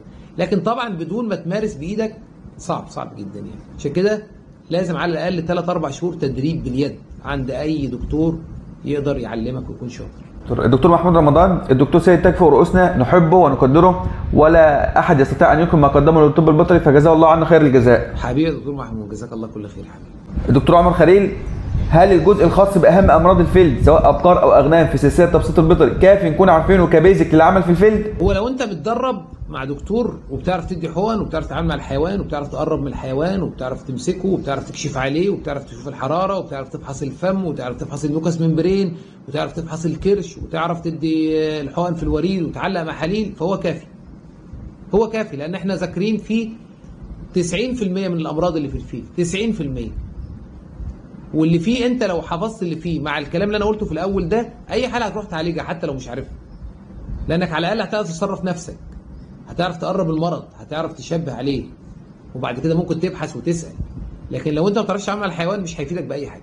دكتور محمد بيسلم على حضرتك، بيقول احب اقول له انه لو ما كانش ذو عقل ومدارك واسعه وهمه عاليه ما كانش قدر يخلي جروب في الدواء في المكان اللي هو فيه دلوقتي، فله مني ومن الجميع كل التقدير والاحترام والشكر الجزيل. حبيبي يا دكتور محمد جزاك الله خير، لكن زي ما قلنا في البدايه ان في الدواء ده توفيق ربنا، مش شطاره من حد يعني. هو ربنا سبحانه وتعالى هو اللي يسر الامر، والنيه كانت فيه خالصه، واحنا دايما ماشيين بمبدا ما كان لله دام واتصل وما كان لغير الله انقطع وانفصل. الدكتور محمد سليم تقريبا قال عن حاجه حضرتك سالت عن حاجه انت حضرتك قلتها، وبقول لك ابلغه السلام وقول له عن بدايه مشواره في الفيلد وعن خطا وقع فيه واتعلم منه. يمكن احنا غطينا الجزئيه دي في الاول. ايوه احنا دي قلناها في الاول. جزاك الله خير يا دكتور محمد. دكتور احمد عاطف، ازاي اكون ابو يحيى الجديد؟ ما انا هو يسمع بقى الفيديو هاو تو بي شهبندر البيطريني، هيلاقي الفيديو موجود في معلومه عضل، ويسمع ويرتب الامور ان شاء الله. الدكتور محمود الخضرجي بيقول لم اقابله من قبل ولكن حاسس ان انا عارفه من زمان بايجابياته وسلبياته بابتسامته تجاهمه برضاه بقدر الله تذمره احيانا. كل عام وحضرتك والاسره بخير وتقبل الله منا ومنكم. دكتور محمود جزاه الله كل خير، استاذنا وحبيبنا يعني، والراجل متابع معانا من زمان في الداوي، والراجل ما بيتاخرش يعني، ربنا يبارك فيه يا رب. دكتور زياد، ازاي اختار تخصصي كويس؟ وهل حضرتك شايف ان في طريقه اقدر اوازن بيها بين شغفي في مجال معين والماديات؟ والله يا دكتور زياد اهم حاجه الماديات يا حبيبي، اسمع مني وخدها خبره السنين. الباب اللي يجي لك منه فلوس فيه دوس، بس شوف الفلوس جايه منين وانطلق. مفيش حاجه اسمها كارير وخبره وبتاع. لو ظهرت لك تجاره في الخرده وهتجيب لك فلوس، خلي البيطري على جنب، دوس. الفلوس هي الاساس، المحرك الاساسي لكل حاجه، وبتجيب كل حاجه على فكره. فلوس هتجيب لك كل حاجه بعد كده، خبره وهتجيب لك شغل وهتجيب لك كل نفسك فيه. دكتور امجد، تحياتي لمعاليك والجروب الفلداوي. هل يمكن اجراء عمليتي فتح الكرش والقيصريه معا لحيوان لو الظروف احتاجت، ام ان الحيوان لا يتحمل الاثنين معا؟ لا بيتحمل عادي، طالما فتحت البطن خلاص، طالما فتحت جدار البطن عادي جدا. انا عاملها قبل كده عادي، انا عملت سيزيريان في بارة، وبعد ما قفلنا الرحم الكرش كان فيه كتله كبيره جدا يعني، حبال وحاجات، فتحناها وطلعناها عادي. هي حاله الحيوان نفسها اللي بتفرق يعني. الحيوان نفسه هل هو حيوان صاحي قوي اموره طيبه، ولا الحيوان نفسه تعبان ومريض؟ ما دي لازم تركز انت. حاله الحيوان نفسه لو جسمانيا كويس مفيش مشكله نهائي. الدكتور عبد الرحمن اشرف، نشكره على كتابه الرائع، وحابب اساله عن التميز في مكان لارج انيمال. يرجع بقى للفيديو اللي حضرتك قلته هاو تو بي اشهبندر. دكتور محمد صلاح، اساله عن المرتبات كام في عمان، عشان لو حد عاوز يروح له، هو بيحب السؤال ده قوي. شوف المرتبات طبعا متفاوته، مفيش حاجه اسمها المرتبات كام ولا ازاي. في ناس بتاخد مبالغ كبيره وناس بتاخد مبالغ صغيره جدا. الفكره كلها بتعتمد انت هتشتغل فين، المكان اللي انت رايح عليه، وانت خبراتك ايه. بس يعني في ناس هنا بييجوا يشتغلوا في مديرين في اماكن بياخدوا رواتب عاليه جدا، وفي ناس بيجي حديث تخرج وبتاع بياخدوا بسيط. لكن هو الرواتب العاديه لو هو بيسال عن العادي، دكتور خريج بقاله 5 سنين وبيدور على شغل وجات له عياده، معاك من 300 لحد 600 مثلا كرواتب، مع اختلاف بقى موضوع النسب والسكن ومعرفش ايه، والحاجات دي بتختلف بقى من واحد للتاني يعني. دكتور مصطفى غانم، هل برامج الصرفان في الجاموس البكاره بينفع ولا لا؟ لان جربنا معاه كل حاجه ومفيش فايده. والله ما فيش حاجه بالنسبه لموضوع الانسترم والاستراسايكل والكلام من ده، ما فيش حاجه يعني تعتبر اساسيه، لانه في اختلافات فرديه بين الحيوانات نفسها. اللي انا اقدر اقوله لك افحص كويس، افحص المبايض، افحص الرحم، شوف الدنيا جوه ايه، وبناء عليه انت بتقدر تحدد انا استعمل ايه. لان برامج السرطان دي كتيره جدا جدا. انا عامل في سلسله تبسيط البيطري 3 بوستات على السينكرونايزيشن، 3 بوستات تقريبا، وشارح فيهم كل حاجه، وفيهم برامج. وعلى فكره انا مختصر البرامج، يعني انا منقي البرامج اللي هي الكويسه او المشهوره او المعروفه. في برامج تانية كتير جدا. طب انا اختار من البرامج دي ازاي؟ حسب الفحص، وحسب اللي عندك، وحسب انت عملت ايه، وحسب التلقيح اصطناعي ولا طبيعي، وحسب نوع الحيوان، وده جاموس ولا ابقار، بقره ولا امهات. يعني الموضوع مش هقدر اديك في كلمه محدده، لكن انت افحص، وحسب ما بتفحص تقدر تاخد حاجه محدده. دكتور عبد الله موسى، هل التحاليل البيطريه مهمه او هتضيف لي فيلد اللارج انيمال ولا تضييع وقت؟ وفي حاله انها هتفيد، ازاي اقنع الاونر باهميتها اثناء سحب العينه حتى لو مش هحمله التكلفه الكبيره؟ شوف، هو التحاليل البيطريه مهمه جدا جدا لا شك في ذلك. فكره ان يكون عندك حيوان تعبان فتفحص تشوف الانزيمات الكبد، انزيمات الكلى، تشوف كرات الدم، تشوف الهيموجلوبين، تشوف الحاجات. لو طبعا الموضوع اكبر وتقدر تعمل مزرعه، تشوف نوع البكتيريا، الحساسيه، لو كده كل الامور دي مفيده جدا جدا. لكن مشكله الطب البيطري انه اقتصادي، فانت مش في كل الحالات تقدر تعمل الامور دي. لازم تقدر الحيوان ده قيمته كام وصاحبه عايز منه ايه. لو انت شغال في البيت انيمال هتعمل الحاجات دي كلها وانت مرتاح، لان الزبون بيعتبر القطه او الكلب ده حد من العيله. يعني اعمل سونار هيعمل، اعمل فحوصات هيعمل. لكن لما تيجي تشوف عجل علف، العجل علف ده ثمنه كام؟ وفي مشكله، واللي احنا دايما احيانا ليه دايما كنا بناخد في الكليه من اسهل حلول فاتننج اند سلوكر. ليه؟ اسهل حاجه انك تسمن وتذبح، لان هو في النهايه هو المطلوب منه الفلوس. فانا هشوف هصرف كام. والله لو انا عندي اعزك الله عجل مثلا ثمنه 80,000، ولو اتباع وقيع مثلا هيتباع ب 30,000، يعني يخسر 50,000. مفيش اي مشكله ان صاحبه يصرف عليه 1000 جنيه ويعمل له فحوصات ويعمل له تحاليل، مفيش اي مشكله على الاطلاق. فاهمني؟ لكن هي الفكره نسبه وتناسب يعني. لكن هي مفيده طبعا، مفيده جدا. حالات الريكامبنسي وحالات الداونر كاو تقريبا ما بيفصلش فيها الا فحص الدم، الفوسفور والجلوكوز والكالسيوم والبوتاسيوم والمغنيسيوم. انت ال5 دول ممكن الحاله تبقى انت مش عارف مين فيهم اللي منيمها اساسا. فده مهم جدا. مثلا حالات الانزيمات الكبد وانزيمات الكلى، حالات الحساسيه بتاعت التهابات الضرع والحاجات دي مهمه جدا جدا.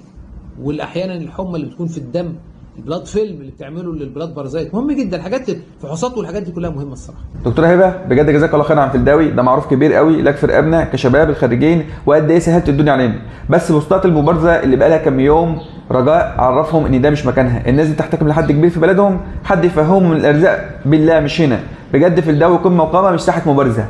شوف يا دكتوره، والله جزاك الله خير طبعا على الكلام الجميل ده، بس هو فلداوي مش جروب علمي زي ما الناس عايزه تصنفه وعايزه تحصره في حته انه جروب علمي. فلداوي لما بدأ كان جروب يعني اصدقاء زي ما انا قلت في البدايه كده، كل واحد بيضيف صحابه وننزل حاله ونقعد نتناقش فيها طول الليل ونتكلم فيها وكده كفلداوي. بعدين فلداوي بدأ من بعد ما انا مسكته بدأ يتجه اتجاه علمي اكتر، موضوع البوستات والسلاسل وانه يبقى مركز على معلومات بتاع. وبعدين بعد فتره لما كبرنا وصلنا تقريبا ما يعادل 6000 او حاجه، فلداوي اصبح تارجت لناس كتير.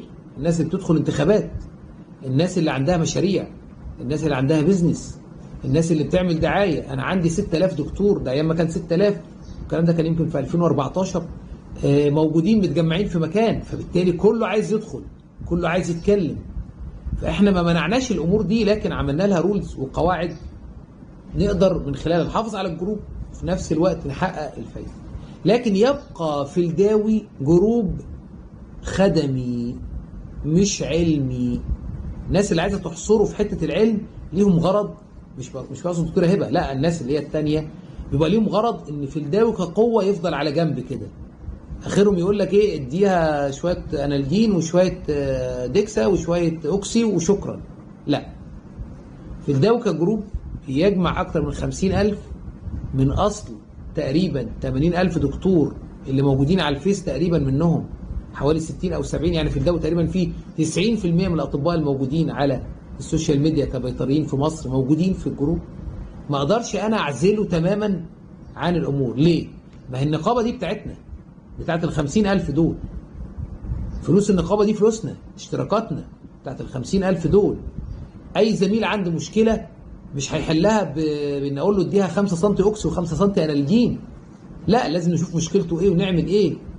اي زميل عنده محتاج عامل مشروع جديد حتى وعايز يبدا، مش هيلاقي احسن من فلداوي يساعده.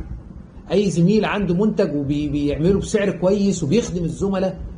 بس احنا ماشيين بمبدا في فلداوي، فيد واستفيد. يعني انت ايه فيد واستفيد؟ يعني انت راجل عندك منتج عايز تسوقه على فلداوي، مش كتسويق يعني اللي هو تضارب في غيرك، لا. لو انا في فايده هتطلع من الموضوع ده الفلداوي انا ما عنديش مشكله. انت بتخدم الناس، بتجاوب على الناس، بتساعد الناس، لما حد بيسالك بترد عليه، في بتدي الناس منتجات وحاجات فري، بتعمل تخفيضات للناس، فده انت بتفيد. فما فيش مشكله عندي ابدا انك تستفيد. انا كسيد ما بستفيدش حاجه، انا بتكلم على العموم. ففكره بوستات المبارزه دي بتيجي من هنا بقى.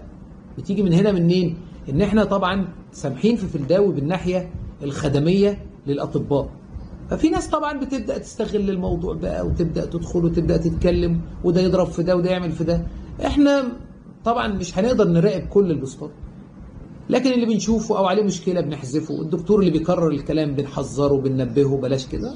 يعني بنحاول نمشي في الامور. احنا بقالنا 12 سنه في الموضوع ده، يعني 12 سنه عايشين في الجو ده. فهو مش وليد امبارح ولا النهارده. بس طبعا في دكاتره بتبقى جديده معانا بتاع مش عارفين الموضوع ده. دكتور عبد الباسط ابو يحيى الملك، مثال يحتذى به في الاجتهاد والمثابره، وطاقه كبيره من المؤسف انها لا تستثمر في مصر، وعطاء علم متجدد. جزاك الله كل خير. جزاك الله خير يا دكتور حبيبي، والله الله يصلح حالك ويبارك فيك يا رب. دكتور سراج، اولا كتر خير وربنا يجازيه خير الجزاء على كل اللي عمله واللي بيعمله واللي منتظرينه منه كمان. السؤال بقى، ازاي بيطور نفسه؟ وصولك للمستوى المعلومه الكبير ده، ان احنا بقينا بنتعلم منك بثقه. بتقرا فين وبتتعلم ازاي؟ شوف يا دكتور، يعني او يمكن انا قلت الكلام ده كذا مره. فلداوي هو صاحب الفضل الاول والاخير بعد الله عز وجل عليا في الجانب العلمي. للامانه انا اتعلمت من الدكتور سيد الجانب العملي. يعني فعلا كنت اروح لاي حاله اعرف اتعامل معاها واعالجها حتى لو مش عارفها. يعني فعلا حتى لو مش عارفها كنت بعرف اعمل ايه، واعرف اعالج، واعرف اخلي الحاله لما اروح لها تاني واسال واعمل. ما كانش عندي مشكله. لكن فلداوي وبدايه كتابه البوستات والسلاسل دي هي فعلا اللي خلتني يعني الموضوع يزيد معايا. لان مثلا بقيت اكتب بوست عن اي مرض مثلا، فلاقي الدكتور محمد جوده دخل يقول لي لا المعلومه دي غلط، ده المفروض كذا. فارجع ادور عليها فاكتشف انه كلامه صح. ففي الاول كنت اكتب حتى البوستات معظمها انا معدلها بعد كده. يعني السلسله دي هتلاقيها مثلا بدايتها في 2016 او حاجه زي كده. لا انا بكتب من 2013 بس القديم ده كله يعني فيه تعديل. بقيت اخد البوست واشوف بقى دي لا ما اعرفش ايه. مثلا من خلال القراءه الكتير تبدا تقرا، تبدا تعرف، بدات تجمع معلومات مع تكرار طبعا. واهم حاجه زكاه العلم ايه؟ نشره. انت لما بتيجي تنشر العلم يثبت في دماغك. لما بيجي الدكتور محمد جوده يسالني سؤال وانا بجاوب اول مره، لما بجاوبه تاني مره بجاوب على نفس السؤال ثالث مره بحفظه خلاص اصبح بالنسبه لي شيء مكرر. لكن تخيل ان انا مثلا ما بجاوبش حد، يعني شايف السؤال ما بردش مره واثنين وثلاثه وما بتجيليش الحاله هنساها على طول. فهو علميا عشان ترتقي علميا فعلا، حابب ترتقي علميا، حابب تزداد علمي، شوف البوستات، شوف الحالات، ابدا رد على الناس. ما انا مش عارف كل الاجابات، ابحث بقى. مع البحث والردود هتلاقي عندك محصله علميه كبيره جدا جدا في حاجات مختلفه جدا جدا جدا. دكتور طارق بيسال حضرتك، اساله تحب ترجع مصر بلدك امتى؟ والله يا دكتور طارق حبيبي الله يديه الصحه يا رب، مصر ام الدنيا على فكره يعني. ومصر مفيش احلى منها في العالم، دي قاعده حرفيه. اي حد بره مصر عارف الكلام ده كويس، وعارف ان مصر احسن بلد في الدنيا. بس اللي معاه فلوس، معاك فلوس حبيبي. فكره ان احنا نرجع طبعا سبحان الله، انا كان عندي طبعا تارجت ان انا ارجع في 2020 يعني انا كان 2020 ده كنت ناوي ارجع نهائي، كنت مرتب نفسي على كده ومسستم نفسي على كل حاجه. لكن طبعا جت موضوع الكورونا والدنيا قفلت والدنيا اتغيرت، وبعدين طبعا جت الامور الاقتصاديه بقى والدولار والحاجات، فانت غصب عنك لازم تقف، لازم تستقر مكانك، لان صعب اي واحد في مكان دلوقتي صعب يضحي بيه. لازم كل واحد في مكان يحافظ عليه لحد لما ربنا سبحانه وتعالى ييسر الامور والدنيا تبان بقى. فان شاء الله لما تهدى الدنيا هنرجع ان شاء الله. يا رب توصل بالسلامه يا دكتور ان شاء الله. الدكتور علياء كنت لسه بدعي له النهارده من غير سبب، ربنا يبارك له. الله يبارك فيك، جزاك الله خير يا دكتور علياء.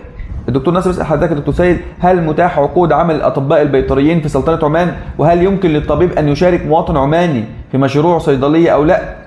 وهل في اختبار مزاوله للمهنه في السلطنه؟ 3 اسئله مع بعض. شوف، اول حاجه في عقود عمل طبعا، اي مكان في العالم في عقود عمل، حتى في مصر فيه. بالنسبه لامتحان مزاوله مهنه، في امتحان مزاوله مهنه طبعا لاي طبيب ممارس. ما ينفعش تشتغل دكتور الا لما يكون معاك ترخيص من وزاره الزراعه ويتعمل لك اختبار مزاوله مهنه، ولازم يعدي على تخرجك 5 سنين. دي تاني حاجه. تالت حاجه، هل ممكن تشارك مواطن؟ طبعا، بس مش بيبقى شراكه.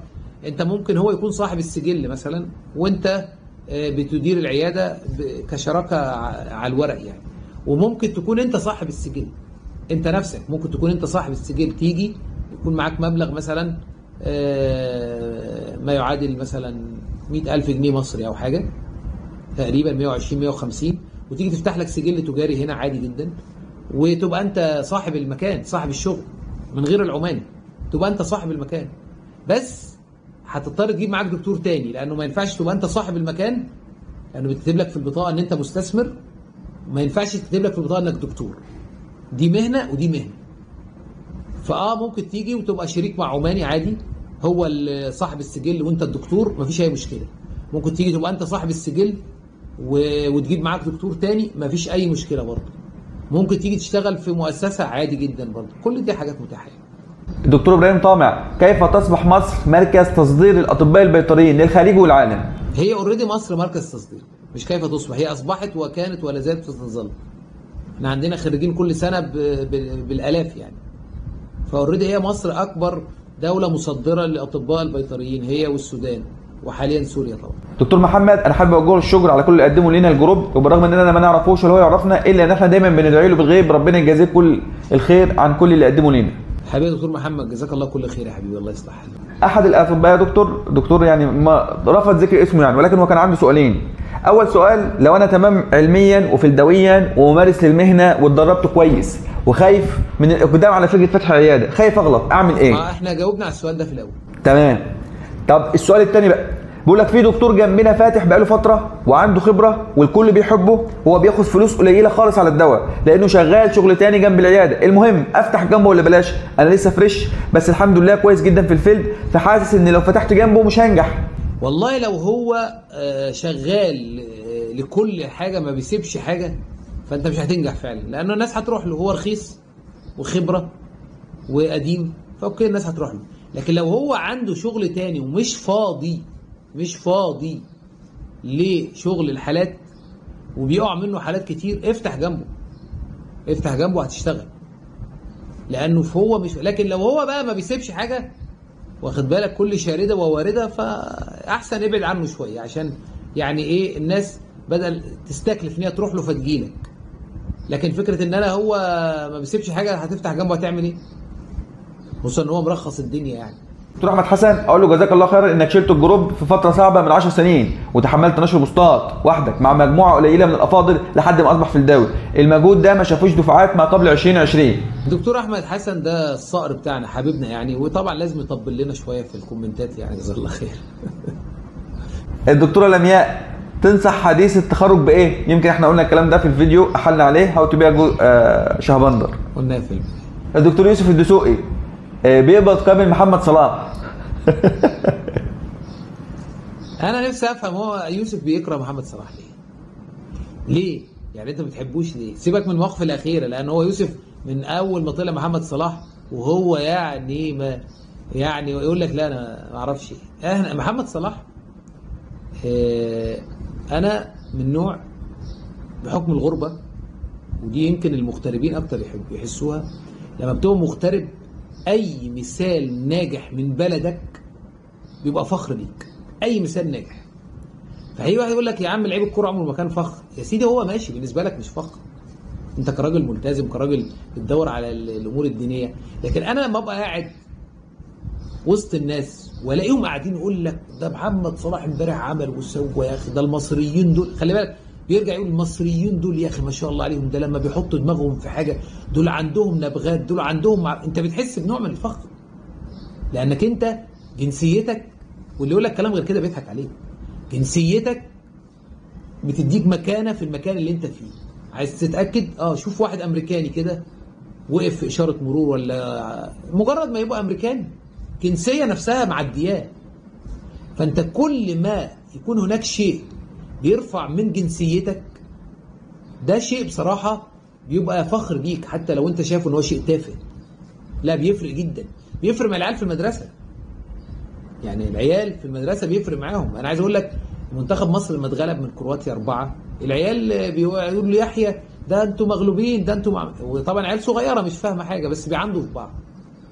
فلا، هي فكره محمد صلاح مش انه بيدينا ولا حاجه، هو فكره محمد صلاح انه صوره مشرفه ليك، وفعلا من الناس المجتهده وطالع بمجهوده. دي ميزه كبيره جدا، لان دايما عندنا اعتقاد انه الغني واللي الظروف بتساعده، لا ده طالع الدنيا سبحان الله بمجهوده وربنا ميسره الحال، فبيديك امل وبيدي ناس كتير معدومه ان هي يكون عندها حاجات واشياء. دي ميزه برضو كويسه فيه، بصرف النظر طبعا عن الموضوع الاخير بقى الكام شهر الاخيره دول وايه والكلام بقى اللي حصل وكده. الدكتور ابو ليلى محمد، من الطبيب البيطري الذي تراه يصلح يكون نقيب الاطباء البيطريين ويكون مؤثر في حل مشاكل المهنه؟ هو احنا عندنا مشكله انه في ناس كتير تصلح، لكن للاسف الشديد بيصلحوا في جانب وجانب لا. يعني في ناس يعني كاداريا مثلا الدكتور مجدي حسن لا يختلف عليه اثنين اداريا، كتواصلا وكمثلا وقدره على التعامل والتواصل مع الناس والواجهه والكاريزما. الدكتور خالد العمري لا يختلف عليه اثنين. عايز اقول لك ان ممكن واحد زي الدكتور محي اسماعيل يصلح 100% لانه راجل محبوب وراجل خدوم جدا. بس المشكله ان انت النقيب اللي انت عايز يبقى فيه كل الحاجات دي. يعني عايزه يبقى خدوم وفلداوي وفاهم مشاكلك، وعايزه يبقى واجهه وكاريزما ومتحدث، وعايزه يبقى اداري، فانت لما بتيجي تختار بتشوف المطروح امامك وتحاول تجمع على قد ما تقدر الصفات. واخد بالك؟ في ناس يقول لك ايه، طب ما نعمل مثلا نخلي ابو يحيى يبقى نقيب. ما هو ابو يحيى خدوم وبيحبك وهيخدمك، بس مش هيعرف، لانه مش هيعرف يوصل لصناع القرار مثلا، فيبقى انت ما عملتش حاجه وهتفضل النقابه زي ما هي. في واحد يقول لك انا هخلي دكتور محي اسماعيل نقيب، هيخدمك بعينيه ويجري معاك في كل حاجه، بس هتيجي احنا في سنه من السنوات احد النقباء بدون ذكر اسماء كان بيروح عند مكتب السيد المسؤول ما بيرضاش يقابله، يقول له مش فاضيين، مع انه راجل كويس جدا ومجتهد جدا واداري وكل حاجه، بس ما عندوش تواصل. فهو الموضوع صعب، انت اوريدي بتختار من القماشه اللي موجوده يعني. الدكتور ابراهيم عادل، ازاي اسافر بره مصر واعمل ايه؟ والله السفر بره مصر بالنسبه لبعض الدول بتشترط الخبره، فلازم تبقى عارف انه على الاقل 5 سنين عشان تبقى دكتور وتاخد ترخيص. طيب ممكن اسافر قبل 5 سنين بس سافر على حد يشغلك مثلا بائع، يشغلك اي مهنه تانية، تبقى عارف ان انت هتشتغل اي مهنه تانية لحد ما تعدي ال5 سنين وبعدها تبدا تاخد ترخيص. وطبعا دي الحاجات دي بتبقى مش كتير، لازم تيجي على حد مضمون وحد انت عارفه وحد واثق فيه، وما تطلبش كتير، لان طبعا طالما انت مش دكتور كمهنه فبدايلك كتير يعني. لكن طبعا ابحث، تابع الجروبات، اي حد ينزل فرص عمل ابعت له على طول، اي حد ينزل فرص عمل ابعت لحد ما ربنا يكرمك. في سؤال هنا من دكتور من على الماسنجر، للاسف الاسم مش ظاهر لي، بيقول ازاي لشاب مثلا في مدينه عاوز يتدرب دواجن ولارج ومفيش حد حواليه بيدرب، هو ساكن في مدينه وعايز يشتغل دواجن ولارج، يعمل ايه يا دكتور؟ ينتقل، ما هو ملهاش حل، يشوف مكان اقرب مكان ليه يشتغل، يروح مثلا شوف شركه زي القاهره للدواجن طالبه عمال، يروح يشتغل عامل، ايه المشكله؟ يروح يشتغل دكتور حديث، روح اشتغل، حط رجلك في المكان اللي انت عايزه. عايز تشتغل في البيت انيمال، روح الشلاتر، في شلاتر كده بتبقى عامله الانقاذ دي، اشتغل ببلاش عادي. ضيع من عمرك سنه في اي حاجه، شغل ببلاش، ما تدورش على فلوس. بقيت السؤال بتاعي يا دكتور بيقول لك ازاي وانا طالب بحاول احفظ مواد فعاله طول دراستي، اعرف المنتجات السوق بسرعه ازاي، الكويس منها ايه والوحش منها ايه، اعالج صح الحيوان ممكن ما يخفش لان انا فافقد سمعتي في الاول. هل التفكير ده مناسب في وقت الدراسه اصلا هو ما زال طالب؟ هو مفيش مشكله وقت الدراسه لو خدته كتدريب فده شيء كويس جدا. وقت الدراسه كتدريب انك تتدرب، انك تحفظ الامراض، تحفظ الاعراض، تحفظ العلاجات، تحفظ الادويه، هو ده كله هتنساه اوريدي هتنساه. لكن لما تيجي تشتغل هتبدا الامور دي تساعدك فعلا يعني. لكن انك تشتغل وتبقى اساسي في الشغل اثناء الدراسه صعب شويه. صعب بقى يعني، في ناس بتنجح فعلا بس دول بيكونوا يعني اتدربوا كتير جدا وخدوا خبره كبيره خلاص. طب يا دكتور سيد كان في سؤال مهم كده يعني بعض الناس حابه تساله بس ما اعلنوش عن الهويه بتاعتهم يعني، فاشوف حضرتك لو تحب تجاوب. الخناقات اللي بتدور بين حضرتك وبين بعض دكاترتنا اللي موجودين في الجروب بغض النظر عن تسميه اسماء يعني، ايه السبب من وراها وليه دايما بيبقى في بعض المشادات بين حضرتك وبين برضه دكاترتنا الكبار؟ يعني ايه السبب في الموضوع ده؟ لان في ناس كتير عاوزه تعرف الاصل الموضوع. شوف صلى على رسول الله، هو الاساس عليه الصلاه والسلام. انا كشخصيتي مش شخص شرير يعني، انا مش بدور ان انا اعمل مشاكل، لكن انا دائما بستفز بطريقه ما في بعض المواقف فبتدفعني للكلام او الردود بطريقه معينه. انا هقول لك اسامي، انت ما قلتش اسامي بس انا هقول لك اسامي. مثلا خناقاتي مع الدكتور رضا ابو بكر او الدكتور حسن هلال مثلا. ليه انا ذكرت الاثنين دول؟ لانهم حبايبي يعني، هم انا بالنسبه لي، انا ليه بقول الاثنين؟ لان انا من جوايا ما فيش ناحيتهم اي شر يعني، انا بعزهم الاثنين ومقتنع تمام الاقتناع ان الدكتور حسن ده من الناس المؤثره في الطب البيطري، والدكتور رضا ابو بكر من الناس الاعلام في الطب البيطري بالنسبه لنا وراجل خبره وكل شيء، وهم وغيرهم. انا ذكرت الاسمين دول بالذات لانه يمكن بيكسر الحوارات بيني وبينهم يعني. فقد يبدو للناس ان انت حاطط الدكتور رضا في دماغك، انت حاطط الدكتور حسن على دماغك. هي الفكره لا، هو اللي بيحصل انه الدكتور رضا مثلا بيدخل يقول راي او بلاش، احنا بندخل في فلداوي نقول راي، فالدكتور رضا بيجي يقول عكس الراي، فانا بدخل ابدا ارد عليه، هو يبدا يرد عليه. هي الفكره بالنسبه لي بتبقى مجرد ردود مواقف. انا عندي مشكله ان انا ما بنساش. يعني ما بنساش يعني، انت جيت هنا وقلت لي انت عملت كذا كذا وانت غلطان، اوكي خلاص سكتنا. بعد شهر جيت انت غلطت نفس الغلطه، تعالى لي بقى، تعال. او مثلا ممكن يتم اساءه الظن بينا كادمن، ودي اكتر حاجه بتستفزني بقى في فلداوي. احنا ما بناخدش حاجه من فلداوي كادمن، لا فلوس ولا حاجه ولا اي حاجه، احنا ناس بتأدي عمل خدمي ترجو بيه وجه الله عز وجل. فما تجيش انت تحط عليا وتحاول تظهر للناس ان انا انسان سيء او ان انا مثلا متصديق. يعني مثلا الدكتور رضا ابو بكر مره جه كتب بوست، قعد فتره ما يكتبش بوستات، فجه كتب بوست مره فظهر له كده جمله ان انت لازم الادمن يوافق او حاجه. فهو مثلا ممكن كان يسال الدكتور رشاد مثلا او يسالني انتوا معلقين البوستات بتاعتي او مثلا لازم تقبلوها او لازم تراجعوها، فانا كنت هقول له لا ده هو السيستم بتاع الفيسبوك اتغير بقى بتظهر الرساله دي على طول مثلا. لا، هو راح جاري قال لك ايه، انا حتى بوستاتي بقت تنتظر موافقه الادمن. هو ايه اللي حصل؟ انا ما برد عليه ما ببقاش في قلبي اي حاجه ناحيته، لا كره ولا شر ولا بغض ولا اي حاجه، بس انا بدافع عن الايه، الادمن، بدافع عن الناس اللي هي المفروض ان هي بتبذل وقت ومجهود.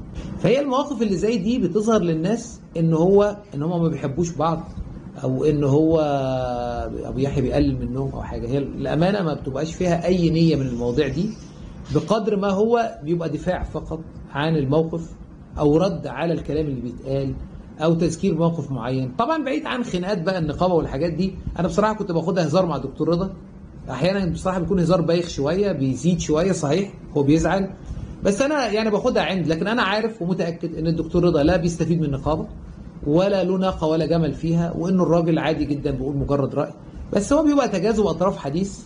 والدكتور رضا من النوع اللي هو المؤدب، والدكتور حسن من الناس المؤدبه، ودي حاجه لازم تكون عارفها، ان انا كسيد لا اجادل الا الناس المؤدبه فقط.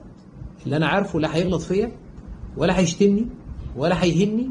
في ناس بتجادل وبتكتب اسامينا وبتعمل بوستات ما بنردش عليها نهائي، لان انا عارف ان ده عايز يجرنا لمكان مش بتاعنا واسلوب مش بتاعنا وحاجات. لكن طبعا انا بس جزاه الله خير، يعني جزاك الله خير على السؤال ده، وده سؤال كويس، لان انا حبيت اوضح انه فعلا ما فيش اي حاجه، الناس كلها على راسنا، الدكتور رضا والدكتور حسن واي حد تاني من الزملاء على راسنا من فوق، نقدر دورهم في الطب البيطري ونقدر مساعدتهم للزملاء باي صوره، مش لازم في فلداوي، في اي مكان وفي اي صوره. لكن بس حبيت اوضح ان الامور بتبقى نقاشات وقتيه. يعني وانا بكلمك دلوقتي انا لا احمل في قلب اي شيء دكتور حسن ولا الدكتور رضا ولا اي حد من الدكاتره، وانا ذكرت اسمهم بالذات لان هم يعني ناس يعز عليا ان هم يكونوا مثلا مفكرين ان انا في بيني وبينهم حاجه او كده. فده بس يعني للتوضيح. وبرضه بكرر تاني جزاك الله خير على السؤال ده، لان انا شايف ان السؤال ده كان من الاسئله اللي انا كنت منتظرها الصراحه. طيب يا دكتور سيد، هننتقل لفقره ثانيه، هي فقره صوره وقصه. مع حضرتك اول صوره كده ظاهره على التليفون. الصوره دي اللي هي الناقه اللي انا واقف جنبها دي، يعني كانت عمليه قيصريه. هي الفكره فيها ان هي كان صاحبها رافض اساسا موضوع القيصريه، والناقه كان فيها اوتراين تورشن، مش راضي يتفك اساسا. حاولنا ان نعدل اليمين والشمال مفيش. قلت له هي ملهاش حل قيصريه، هو رفض في البدايه وكان خايف يعني تموت وكده. المهم سبحان الله رب العالمين في الاخير هو رضي يعني، وفتحنا له العمليه والحمد لله عدت على خير يعني. فانا كنت رايح اتابع بعدها الجرح وكده، فكان معايا حد من الزملاء صورني جزاه الله خير، الدكتور انس يعني. تمام يا دكتور، ننتقل للصوره الثانيه. تقريبا دي كانت اصابه عمل. دي انا كنت بعمل عمليه هرنيا في تور، ومخدرينه ومربطينه ونايمينه وكل حاجه. وانت طبعا الهرنيا طبعا في البطن في النص كده، فانت واقف بين رجليه الاثنين اللي ورا واللي قدام، وهو نايم في امان الله. واذا به ما اعرفش ايه اللي حصل، فجاه راح شادد رجله وضاربها، جت في المنطقه دي. الحمد لله عدت على خير يعني. الحمد لله. الصوره الثالثه بتاعت الحصان ده. الحصان ده كان فاله صغير، وطبعا موضوع الكسور في الخيل بيبقى دايما الناس ما تحبوش ويقول لك خلاص مش هينفع وبتاع. فروحنا هناك وصاحبه تقريبا يعني قلت له بص خلينا ان شاء الله نظبطه ونجبس له رجليه يعني، وعسى خير. والحمد لله رجع طبيعي، ما فيش اي مشكله فيه. الحمد لله. اخر صوره معانا يا دكتور، صوره الجاموسه دي، ايه القصه بتاعتها؟ منظر غريب جدا. صوره الجاموسه دي، لو انا احنا في اول فيديو، خلي بالك من الحالات اللي قلت لك انا مش ناسيها، الناقه اللي كان المصارين بتاعتها طالعه بره. بس انا عشان كان الوقت بالليل، كان الوقت بالليل اصلا، وكنت لوحدي، وحتى كان معايا يحيى وقتها، وكان الساعه 10 بالليل. فلما شفت الوضع ما فيش بقى في دماغي ان انا اصور ولا حاجه يعني، بس كانت نفس الشكل كده. فانا طبعا كنت بدور على النت، فجبت الصوره دي من على النت، شبهها اثبات لي الحال عشان ما انساهاش يعني. كانت بنفس المنظر كده، اللي هو الانتستين طالعه من الفاجينا نفسها. وزي ما قلت لك بقى، هم قالوا خلاص كده كده هنذبحها، فانت ايه طلع لنا ابنها وخلاص. فانا فتحت وطلعنا ابنها ورجعنا المصارين، والحمد لله عاشت وزي الفل يعني. تمام يا دكتور سيد، هننتقل لاخر فقره معانا، وهي فقره رساله الى. لو حضرتك بصيت في الصوره قدامك، اول حد هتبعت له رساله. والله بالنسبه للرساله الاولى للوالدين رحمه الله عليهم يعني، هم توفوا، وهم ما كانش ليهم اثر في شغلي الصراحه يعني، لكن طبعا ليهم اثر كبير في حياتي، في التربيه، في الاخلاق، في الفقد.